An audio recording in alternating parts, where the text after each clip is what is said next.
Welcome to mummy life style. அம்மாவின் அன்பான காலை வணக்கம். இன்றைக்கி வந்து திருவாதிரை எங்கள் ஊரில் எல்லாம் பிரபலமாக பயங்கரமாக கொண்டாடுவாங்க. இது மாங்கல்ய நோம்புன்னு சொல்லுவாங்க. அன்றைக்கி வந்து செய்கிற அந்த களி வந்து ரொம்ப பிரசித்தி பெற்றது. இந்த களியில் தான் விரதமே விடுவாங்க இப்போ மாங்கல்ய பெண்கள் எல்லாருமே. அது எப்படி செய்யறதுன்னு உங்களுக்கு இன்றைக்கி செஞ்சு காமிக்கிறேன். முந்திரி வந்து ஒரு 8 முந்திரி எடுத்துருக்கேன்ப்பா. திராட்சையும் அதே மாதிரி 3 ஏலக்காய் எடுத்திருக்கேன். நான் வந்து ஒரு 100 கிராம் அரிசியை விட கொஞ்சம் கம்மியாக எடுத்திருக்கேன், அதனால் அளவளவாக எடுத்திருக்கேன். பாசிப்பருப்பு வந்து 25 கிராம், அரிசி வந்து ஒரு 100 கிராம் ஊற வச்சு லைட்டாக உணர்த்தி எடுத்திருக்கேன். பச்சரிசி, ரேஷன் அரிசி தான், வீட்டு அரிசி இல்லை, ரேஷன் அரிசி தான். கரும்பு சக்கரை வந்து அதிலே வந்து ஒரு கிண்ணம். இது எல்லாமே அரை கிண்ணம் எடுத்து, 1/4 கிண்ணம், அரை கிண்ணம் எடுத்திருக்கேன். கரும்பு சக்கரை 1 கிண்ணம், நெய், ஏலக்காய் 3 ஏலக்காய் எடுத்திருக்கேன், முந்திரி, திராட்சை, இவ்வளோ தான் இதுக்கு தேவையானது. நம்ம வந்து ஏலக்காயை வந்து நம்ம அரிசியோடு அரைச்சிக்கலாம், ஒன்று இல்லைன்னா சர்க்கரை போட்டு தனியாக அரைச்சி போட்டுக்கலாம். அதனால் அது தனியாக அரைச்சிக்கலாம். இவ்வளோ தான்ப்பா தேவையான அளவு பார்த்துக்கோங்க. நான் வந்து கொஞ்சமாக 25 கிராம் அரைவாசி குண்டாவில் நம்ம பாசிப்பருப்பு எடுத்ததுனால 1 குண்டா சர்க்கரை எடுத்திருக்கேன். உங்களுக்கு எப்படி மெஷர்மெண்ட் தேவையோ அந்த மாதிரி எடுத்துக்கோங்க. முதல்ல வந்து ஒரு வானொலியை வச்சுக்கலாம். லைட்டாக அந்த பச்சரிசியை நம்ம வறுத்துக்கலாம். நல்லா பொறுன்னு ஆகுமே. நம்ம எப்போவுமே இந்த சாப்பிட்றதுக்கு கூட ஒரு தீனியுமே இல்லைன்னா எங்கள் சைட்லலாம் முதல்ல இந்த அரிசியை வறுத்து தான் திம்போம், சின்ன பிள்ளைகள். அந்த மாதிரி லைட்டாக பொரியிற மாதிரி வறுத்துக்குங்க. ரொம்ப கருக விட்டுற வேண்டாம், சிம்மில் வச்சு வருங்க. இந்த நோம்பெல்லாம் எங்கள் ஊர்லலாம் தை நோன்பு எப்படி, தீபாவளி நோன்பு எப்படி அப்படி கொண்டாடுவோம்ல, அந்த மாதிரி ஒரு திருவாதிரைனா பயங்கரமாக கொண்டாடுவாங்க கொங்கு மண்டலத்தில். உங்கள் ஊர்லலாம் எப்படி கொண்டாடுவீங்கங்கிற அம்மாவுக்கு கமெண்டில் பண்ணுங்கள். இன்றைக்கெல்லாம் இப்போ ஈஸ்வரன் கோயிலெல்லாம் இப்போ சரியான கூட்டம் பாருங்கள். நல்லா மெரூன் கலராக ஆயிடுச்சு. கருக விடாமல் நம்ம எடுத்து அது தனியாக ஒரு பிளேட்டில் மாற்றிக்கலாம்.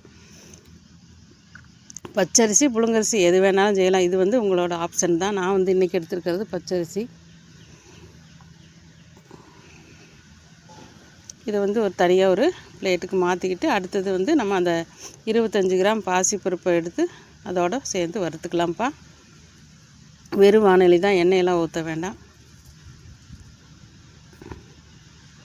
இதை செஞ்சு சாப்பாடு வந்து 18 வகையான காயெல்லாம் போட்டு சாம்பார் வைப்பாங்க. அதே காய்களை வந்து பொரியல் 6-7 வகை பொரியல் வைப்பாங்க. இன்றைக்கெல்லாம் எவ்வளோ ஜம்முன்னு இருக்குன்னு தெரியுங்களா. நல்லா பயங்கரமாக கொண்டாடுவோம் இந்த மாங்கல்ய நோம்பெல்லாம்.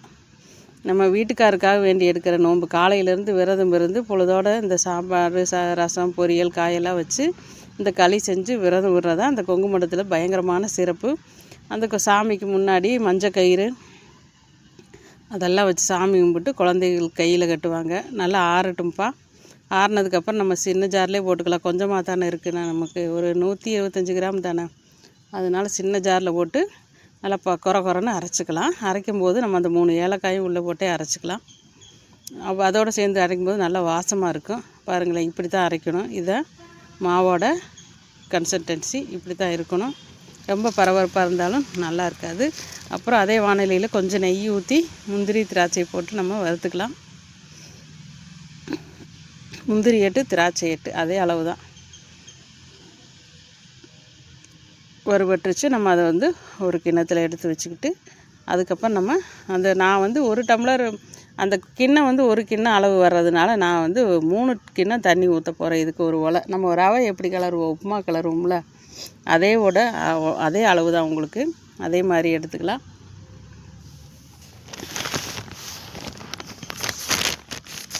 எங்கள் ஊர் சைடெல்லாம் ஃபஸ்ட்டு திருமணமாகி வருஷத்து வர்ற திருவாதிரை வந்து அவ்வளோ சிறப்பாக தீபாவளிக்கு தை பொங்கல் தலை பொங்கல் எப்படி கொண்டாடுவாங்களோ பிறந்த மக்களுக்கு, அதே மாதிரி சீரெல்லாம் கொண்டு போவாங்க, புது துணி எடுத்து கொடுப்பாங்க. அவங்களுக்கு வேண்டிய அந்த சமையல் ஜாமானமெல்லாம் அம்மா வீட்டில் இருந்து தான் எடுத்துகிட்டு போய் அவங்க வீட்டில் செஞ்சு அவங்க 4 பேர் உறம்புறை கூப்பிடுவாங்க. எங்கள் வீட்டு சைடு 4 உறம்புறை கூப்பிட்டு எல்லாத்துக்கும் சாப்பாடு போட்டு திருவாதிரையை தொடங்கி அவங்க வீட்டுக்கார் வீட்டில் போய் தொடங்கி வச்சுட்டு வருவாங்க. நம்ம 3 குண்டா தண்ணி ஊற்றிக்கலாம்ப்பா. நமக்கு 1 குண்டா அளவு வருது அந்த அரிசியும் பருப்பும். நம்ம 3 குண்டா தண்ணி ஊற்றிக்கலாம். அளந்து ஊற்றிக்கங்க. ஃபஸ்ட்டு டைம் சாமி கும்பிட்றப்போ நம்ம அந்த வீட்டுக்காரவங்களுக்கெல்லாம் பக்கத்து வீட்டுக்கெல்லாம் போய் சொல்லி இந்த நோன்பு கொண்டாடுவாங்க. பொங்கல், தை, தீபாவளியும் கூட அப்படி பக்கத்தில் சொல்லி கும்பிட மாட்டாங்க. இந்த திருவாதிரைக்கு மட்டும் அப்படி கும்பிடுவாங்க எங்கள் ஊர் சைடு. 3 அதில் ஒரு முந்திரி விட்டு போச்சாட்டிருக்குது வடச்சட்டியில், சாரி. 3 குண்டா தண்ணி ஊற்றிக்கோங்க. நம்ம அரிசி எடுத்தது 3/4 குண்டா, 1/4 குண்டா பச்சரிசி, 1 குண்டா மொத்தத்துக்கு நம்ம 3 குண்டா தண்ணி ஊற்றிக்கணும். அந்த நெய்யிலே ஊற்றிக்கலாம், ஒன்றும் பிரச்சனை இல்லை. இந்த தண்ணி கொதிக்க வரையில் வெயிட் பண்ணலாம். நல்லா கொதிக்கட்டும். இது வந்து பெண்கள் வந்து கணவனின் நீண்ட ஆயுளுக்காக விரதம் இருக்கிறது. இந்த நோன்பு இருந்துச்சுன்னா வீட்டுக்காரர் வந்து ரொம்ப நாள் நம்மளோட மாங்கல்யமாக சுமங்கலியாக நம்ம இருப்போம் அப்படிங்கிறக்காக பெண்கள் இருக்கும் விரதம்ப்பா. 18 வகையான காய்கள்லாம் படைச்சி திருவாதிரை பச்சரிசி அடை செய்வாங்க. எல்லாம் விநாயகருக்கு படைச்சி கொதிச்சு வச்சு நம்ம அந்த ரவையை போட்டு கிளறிக்கலாமா. இதில் வந்து பிரிஸ்க்கு வச்சுக்கோங்க. கொஞ்சம் கட்டி சேர்கிற மாதிரி இருக்கும். ஏன்னா அரிசியும் பருப்பும் ஒன்றா சேர்றப்போ பிரிஸ்க் இருந்தால் சீக்கிரம் கட்டியெல்லாம் உடஞ்சிரும். நான் அதனால தான் பிரிஸ்க்கு வைத்து, கொஞ்சம் பெருசாக இருந்தாலும் பிரச்சனை இல்லை, எங்கிட்ட இதுதான் இருக்குது. அதனால் இதவே வச்சு நான் கிளறிட்டுருக்கிறேன். இதில் வந்து வீட்டுக்கு வர்றவங்களுக்கு என்ன கொடுப்பாங்க, மாங்கல்ய கயிறு, வளையல், பூ, மஞ்சள், குங்குமம் எல்லாத்துக்குமே அந்த உரம்பரை கூப்பிட்டவங்களுக்கெல்லாம் நம்ம கொடுக்கணும். அப்புறம் நம்ம வீட்டுக்கு பெண்கள் வந்து வேணால் கழுத்தில் கட்டிக்குவாங்க. ஆனால் குட்டி பிள்ளைகள்லாம் என்ன பண்ணுவாங்க, கையில், கல்யாணம் ஆகாதவர்கள், திருமணம் ஆகாதவர்கள் கையில் கட்டிக்குவாங்க அந்த மஞ்சள் கயிறை.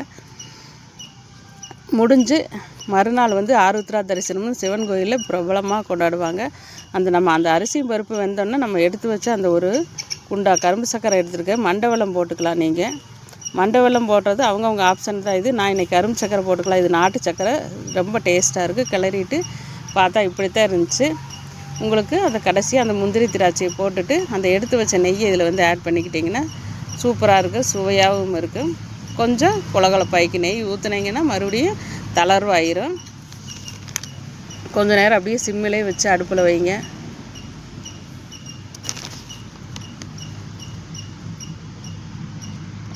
ஆருத்ரா தரிசனம்ங்கிறது பார்க்குறது ரொம்ப அற்புதமான ஒரு இது. இப்படி தான் வந்து களி செய்கிறது. இந்த களி செஞ்சு தான் விரதமே விடுவாங்க எங்கள் ஊர் சைடெல்லாம். நீங்கள் எப்படி செய்வீங்க? அம்மாவோட வீடியோ பிடிச்சிருந்தா லைக் பண்ணுங்கள், ஷேர் பண்ணுங்கள், ப்ளீஸ் சப்ஸ்கிரைப் பண்ணிங்க. வணக்கம்.